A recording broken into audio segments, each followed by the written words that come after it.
मीराबाई को मारन लागे जहर का प्याला प्यारे। मीराबाई को मारन लागे जहर का प्याला प्यारे।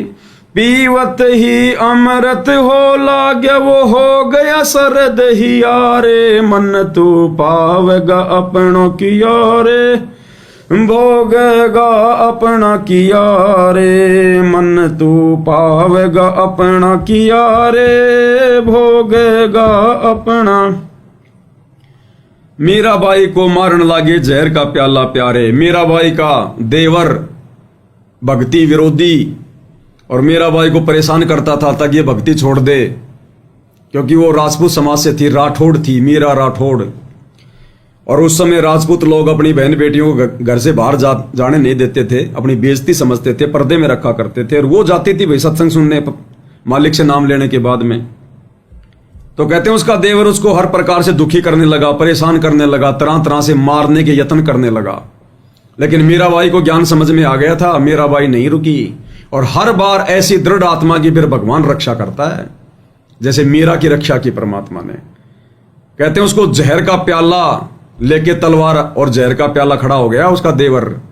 बोला आज तुझे मारूंगा, या तो जहर पी के मर जा या फिर तलवार से गर्दन काटूंगा। तो मीरा ने सोचा कि भाई जहर पी लेती हूं, गर्दन कटेगी तो दर्द होगा। तो परमात्मा का नाम लेके और उसने वो प्याला पी लिया। परमात्मा ने वो जहर भी अमृत बना दिया, अमृत।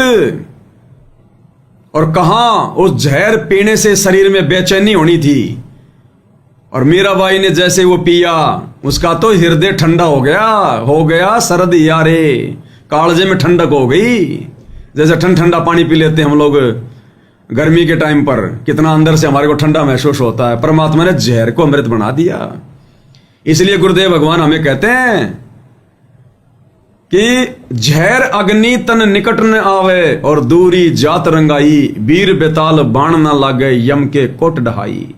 कि सत भक्ति करने वाले मर्यादित भगत के ऊपर ना जहर का शर होगा, ना अग्नि का शर होगा। आगरा में हमारी एक बहन रहती है, सत्सेवक है, बीना दासी और लता दासी।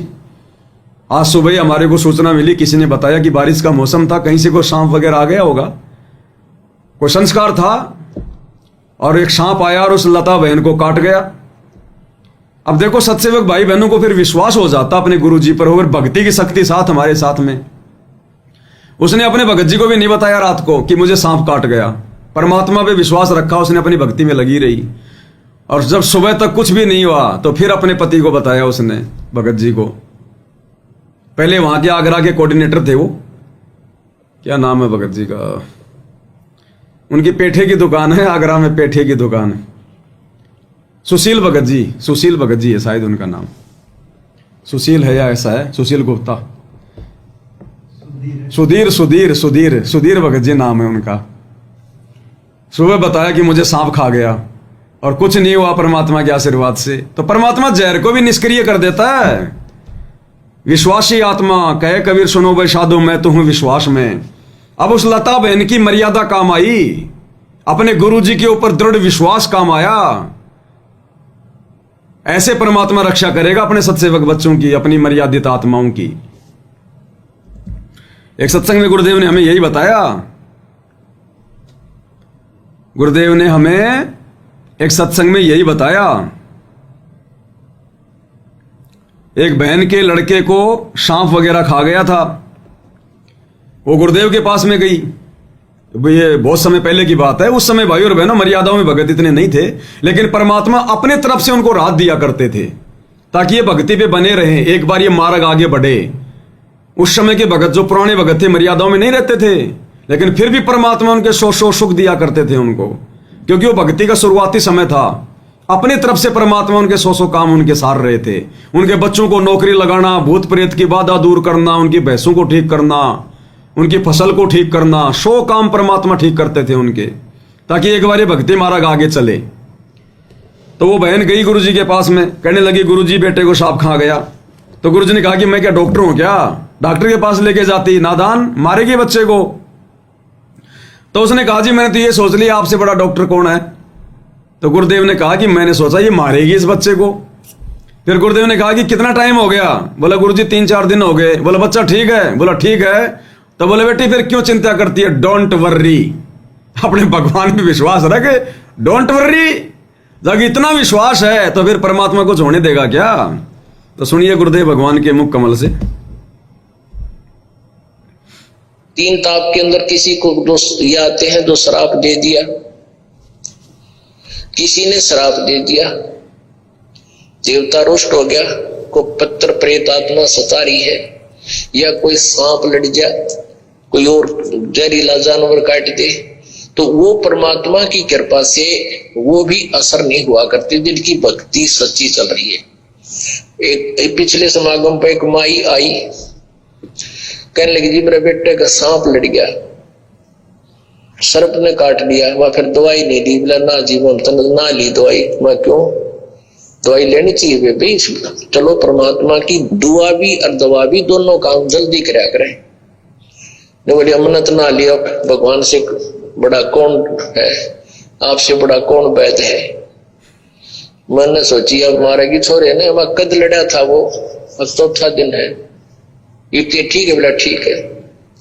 तो पुण्यात्माओं इस तरह हमारा भी दिल मजबूत होता है परमात्मा, क्योंकि हमने थोड़ी सी ये चिंता बन जाती है कि इनका दृढ़ विश्वास ना हो और भक्ति ठीक ना हो तो दाव लग जाता है काल का। इसलिए हम जोर देते हैं कि दवाई जरूर लेना आप जा करके, कोई दवा फिर जल्दी काम करेगी पामाल की जो सत भक्ति और वह कमाई साथ है। तो कहने लगी ना जी मैं फिर ही क्यों चिंता कर, 3 दिन हो गए थे, अब डोंट वरी बेटी, साथ है भगवान। अब भाई और बहनों वो माई मर्यादा में थी या नहीं थी? क्योंकि वो गुरु को तो भगवान मानती नहीं थी, गुरु को तो मानुष मान रही थी। वो यही तो बोली कि जी भगवान से बड़ा डॉक्टर कौन है। ये तो बाद में गुरु जी कह रहे हैं कि जी आपसे बड़ा डॉक्टर कौन है, यानी गुरु जी आप और हमें विश्वास दिलाने के लिए कि भगवान गुरु ही है। तो वो बहन मर्यादा में थी या नहीं थी भाई और बहनों, ये तो बाद की बात है। लेकिन गुरु जी ने तो ये उदाहरण बनाने थे, ये सत्संग गुरुदेव ने करने थे, इस प्रकार के गुरुजी ने वचन बोलने थे वर्तमान में आप और हमारे विश्वास के लिए। अन्यथा सबसे बड़ी मर्यादा तो यही टूट जाती है जब आप अपने गुरु को मां के गर्भ से जन्म लिया हुआ मानते हैं। उस समय तक तो हमारी भक्ति शुरू भी नहीं होती, गुरु को मानुष मानने वालों की भक्ति शुरू भी नहीं होती। तो ये तो गुरुदेव भगवान ने अपने कोटे से लाभ दिए हैं, परमात्मा ने अपने कोटे से, और इस प्रकार की लीलाएं मालिक ने करके उनका बचाव करके फिर सत्संगों में उनका जिक्र करके या उन भक्तों से इंटरव्यू दिला के आप और हम वर्तमान वाले भक्तों को परमात्मा ने दृढ़ करना था। तो अब वो जो लता बहन है जो अपने गुरु को परमात्मा मान के पूज रही है, घर में बेड लगा हुआ है, मालिक को भोग लगता है, पाती पंच पोप कर पूजा, परमेश्वर की आरती हो रही है और मर्यादाओं में रह रहे हैं, तो अब उनका दृढ़ विश्वास, भक्ति की शक्ति और गुरु जी का आशीर्वाद, सांप क्या सांप का बाप लड़ जाए तो भी बाड़वा का नहीं हो, तो ये है फिर भक्ति की शक्ति यहां काम आएगी, परमात्मा यहां मिलेगा फिर हमारे को खड़ा हुआ आगे। तो इसी प्रकार मीराबाई ने जहर भी पी लिया था अपने देवर के दबाव में आकर, और परमात्मा ने उस जहर को भी अमृत बना दिया। अमृत, उसका कलेजा ठंडा हो गया, ठंडा। आधे घंटे खड़ा रहा वो लेके तलवार, नहीं मरी, डर गया, चला गया वापस। इसलिए गुरुदेव कहते हैं असुर निकंदर रमैनी के लास्ट में रक्षा मंत्र में कि जहर अग्नि तन निकट नहीं आवे, दूरी जात रंगावे, कि जहर और अग्नि भी मेरे भगत के निकट नहीं आएगी जो सच्चा भगत है उसके। नहीं तो फिर क्या मतलब भक्ति और भगवान का? ये बाकी दुनिया ना मर रही है फिर तो भक्ति करते करते, रामकृष्ण की भक्ति करते करते, हनुमान जी की, माई मसाणी, ब्रह्मा विष्णु महेश की भक्ति करते करते, ये दुनिया मर रही है। सांप लड़ जाते हैं और जानवर लड़ जाते हैं, मर जाते हैं, वो जहर का असर हो रहा है उनके। तो ये परमात्मा धरती पे है भाई और बहनों, आप और हमने भगत बनने की जरूरत है, मर्यादाओं में रहने की जरूरत है। तो मालिक कहते हैं मीराबाई को मारन लागे जहर का प्याला प्यारे, पीवत ही अमृत हो लागया, हो गया सरद ही यारे, मन तू पावेगा अपना किया रे, भोगेगा अपना किया रे। कंस के सिचानोर खपावन जीतन मल अखाड़े, कंस के सिचानोर खपावन जीतन मल अखाड़े, कृष्ण को तो जस दिया है ये कबीर ने कारज सारे, मन तू पावेगा अपना किया रे भोगेगा, अपना किया रे मन तू पावेगा, अपना किया रे भोगेगा। अब क्या करें गुरुदेव भगवान, 3 लोक के देवताओं की फीत उतार दी परमात्मा ने। कहते हैं ये कृष्ण जी को तो जस दिया है ये कबीर ने कारज सारे। ये कृष्ण जी, राम जी, इनको तो खाली भगवान ने झूठी महिमा दी है, इनके रूप में सारे काम इस भगवान ने किए। कबीर भगवान सतगुरु रामपाल जी ने रावण को मारा तो कबीर परमेश्वर सतगुरु रामपाल जी ने, और अगर इसको कंस को मारा तो कबीर परमेश्वर सतगुरु रामपाल जी ने। ये राम और कृष्ण को तो खाली फोकट की महिमा दी है भगवान ने। कंस केसी चाणूर खपावन, कंस इसको किसने मारा? कबीर परमेश्वर जी ने। केसी इसको किसने मारा?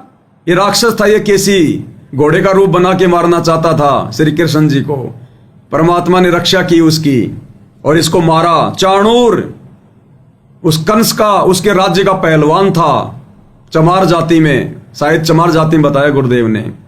ये पहलवान था और इसने 14-15 साल के श्री कृष्ण जी के साथ में उस कंस के कहने पर उसको मारने के लिए कुश्ती के बहाने आ गया मैदान में। परमात्मा ने दया करी, श्री कृष्ण जी का रूप बना के और उसकी देही तोड़ी, वहां पर उसको मारा।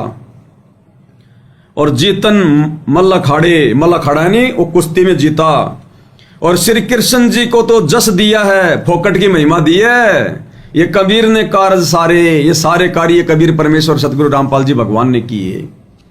और गुरुदेव ने बताया विशेष संदेश में, और वैसे भी मालिक ने, कि जो द्रोणागिरी पर्वत था वो श्री कृष्ण जी के बस की बात नहीं थी उठाना, वो तो दोनों हाथों से भी नहीं उठा सकता था। कबीर परमेश्वर जी ने, सतगुरु रामपाल जी ने, और अपनी तर्जनी पर, यानी इसको बोलते हैं तर्जनी, सबसे छोटी उंगली, इस पे परमात्मा ने वो गोवर्धन का पर्वत उठा लिया और आपके श्री कृष्ण जी समेत उन ब्रजवासियों की रक्षा की परमात्मा ने। तो करे करावे साइया मन में लहर उठा, दादू सरदर जीव कया बगल हो जा। महिमा मिल गई इन 3 लोक के भगवानों को, क्योंकि वो भक्ति का समय था नहीं, भक्ति का समय ये वर्तमान का। तो परमात्मा ने केवल उनकी महिमा बनानी थी ताकि दुनिया उनके नाम पर भक्ति पर लगी रहे, लोग नास्तिक ना हो। बस उस समय तक आ जाओ, धीरे धीरे धीरे धीरे। फिर परमात्मा ने फिर अपना पूरा ये तत्व ज्ञान का पिटारा खोलना था, खोल दिया। अब आने वाले समय में युग परिवर्तन के बाद 2028 के बाद पूरी दुनिया में सिर्फ इस परमेश्वर की, कबीर परमेश्वर सतगुरु रामपाल जी की महिमा रह जाएगी। बाकी ये भगवान तो रहेंगे, इनके नाम तो रहेंगे, लेकिन इनका यश नहीं होगा। जैसे परमात्मा कहते हैं रात्रि के समय जो चांद होता है वो चमकते हैं, चांद चमकता है रात्रि में, उन तारों के बीच में वो ही अपनी महिमा बना के रखता है। तारू मंडल बैठ कर ये चांद बड़ाई खाए। रात्रि में उन तारों के बीच में चांद महिमावान होता है, ब्रह्मा विष्णु महेश की तरह। जैसे 33 करोड़ देवी देवता समझो तारे, और चांद समझो ब्रह्मा विष्णु महेश। तो इन देवी देवताओं की ऐसी महिमा बन रही है ब्रह्मा विष्णु महेश की वर्तमान में, आज से पहले, कि बस यही है सब कुछ। और परमात्मा कहते हैं उदय हुआ जब सूरज सब तारे छिप जाए। और जैसे सूर्य उदय होता है तो वो तारे तो दिखाई भी नहीं देते, 33 करोड़ देवी देवता तो। हाँ, वो ब्रह्मा विष्णु महेश जरूर दिखाई देंगे, लेकिन वो चमकहीन हो जाते हैं। सूरज भी दिखाई देगा सुबह, तो चांद भी दिखाई देता है, लेकिन वो रात की तरह उसकी चमक नहीं रहती, खाली फीका फीका सफेद सफेद दिखाई देगा, उसकी महिमा खत्म हो जाती है। फिर तो सूरज ही सारा काम करता है। तो इसी प्रकार भाई और बहनों, अब ये सूर्य रूपी सतगुरु भगवान कबीर देव धरती पर प्रकट हो चुका है, अपना अनमोल ज्ञान दे दिया। और 2028 के बाद में ये ब्रह्मा विष्णु महेश की स्थिति तो जैसे दिन में उस चांद की होती है फीका फीका, वैसा होगा, दिखाई तो देगा लेकिन चमकहीन, केवल सूर्य सूर्य दिखाई देगा। तो ये सतगुरु रामपाल जी भगवान दिखाई देंगे पूरे विश्व में आने वाले समय में। आगे परमेश्वर लास्ट में कह रहे हैं, भाई शंखों किरसन कर खवासी धन तू सिरजन हारे। शंखों किरसन कर खवासी धन तू सिरजन हारे। दास गरीब करे को सरवर ऐसा शीस हमारे। मन तो पावेगा अपना किया रे। भोगेगा अपना किया रे, मन तो पावेगा अपना, भोगेगा अपना। भाई शंखों कीर्तन करे खवासी, खवासी यानी नौकरी। कहते हैं उस कबीर परमेश्वर सतगुरु रामपाल जी भगवान के दरबार में सतलोक में, यहां तुम्हारे राम और कृष्ण ब्रह्मा विष्णु महेश जैसे तो शंखों गिनती नहीं है उनकी नौकरी करते हैं। ये राम और कृष्ण जैसी परम शक्तियां तो उस कबीर भगवान के दरबार में उनके नौकर जैसे हैं, उनके नौकर जैसे। धन सृजनहारे, धन्य है वो सृजनहार कबीर भगवान सतगुरु रामपाल जी जो इतना सर्वशक्तिमान है। और दास गरीब करे को सरवर, ऐसे शीश हमारे। और कहते हैं उसकी बराबरी कौन कर लेगा, उस कबीर भगवान की बराबरी कौन कर लेगा जिसके बराबर कोई नहीं है। ऐसे शीश हमारे, आज हमारे सिर पर ऐसे समर्थ भगवान का पंजा है, सतगुरु रामपाल जी का, कबीर भगवान का, उनकी बराबरी भला कौन कर लेगा। दास गरीब करे को सरवर, ऐसे शीश हमारे है। वो ऐसा समर्थ भगवान हमारे शीश पर बैठा है, जाके अर्ध रोम पर सकल पसारा, ऐसा पूर्ण ब्रह्म हमारा। और मन तू पावेगा अपना की यारे, भोगेगा अपना की यारे। तो भाई और बहनों, परमात्मा ने तो सन 1994 से कोई कमी नहीं छोड़ रखी है भाई और बहनों, अपना ज्ञान देने में, समझाने में, हमारे अंदर विश्वास पैदा करने में। और परमेश्वर 2014 के बाद हमारी परीक्षा लेने के लिए हिसार जेल में जाके बैठ गए, अपने मिशन को गति देने के लिए कि ये आत्माएं क्या क्या गलती करेंगी और कितना काल इनसे गलतियां करवा सकता है। सब कुछ परमात्मा देख रहा है, आत्माएं गलती कर भी रही हैं। और कितने लोगों ने परमेश्वर के ज्ञान को समझा, उनके ज्ञान को आधार बनाकर गुरु को भगवान मानकर पूज रहे हैं। कितने लोग और कितने लोग अपने काल पर, और कितने लोग अपने सिर पर काल को बैठाकर मर्यादा तोड़कर और गुरु को नाराज कर रहे हैं, अपनी अज्ञानता का प्रमाण दे रहे हैं। परमात्मा सब कुछ देख रहा है।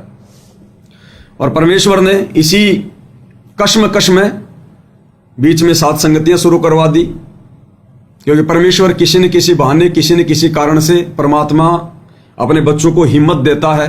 तो गुरुदेव ने हम तुच्छ बुद्धि दो कोटि के जीव सत्सेवकों को निमित्त बना दिया, खड़ा कर दिया। जो परमात्मा चाहने वाली आत्मा है उनको सहारा देने के लिए, उनको हिम्मत देने के लिए ये सात संगतियां शुरू करवा दी।